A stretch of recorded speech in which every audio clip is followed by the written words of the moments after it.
Hey guys, welcome to Creative World of Rishta. Today's recipe దొండకాయ fry.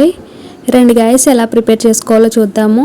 Let's start the recipe. ఫస్ట్గా ఒక pan తీసుకుని oil వేసుకుని నీట్గా క్లీన్ చేసుకుని చాప్ చేసుకున్న దొండకాయ పీసెస్ వేసుకుని ఫ్రై చేసుకోవాలి. కొద్దిగా సాల్ట్ పసుపు వేసుకుని బాగా మిక్స్ చేసుకుని మూత పెట్టుకుని దొండకాయ బాగా ఫ్రై అయ్యేంత వరకు ఫ్రై చేసుకోవాలి. ఇప్పుడు ఒక ప్యాన్ పెట్టుకుని ఆయిల్ పోసి శనగపప్పు మినపప్పు జీలకర్ర ఆవాలు పచ్చిమిర్చి అల్లం వెల్లుల్లిపాయ ఎండుమిర్చి పసుపు కరివేపాకు వేసి బాగా ఫ్రై చేసుకున్న తర్వాత తురుముకున్న కొబ్బరి కూడా వేసుకుని ఫ్రై చేసుకోవాలి. కొబ్బరి బాగా ఫ్రై అయిన తర్వాత ఫ్రై చేసుకున్న దొండకాయ పీసెస్ కూడా వేసుకుని బాగా మిక్స్ చేసుకోవాలి.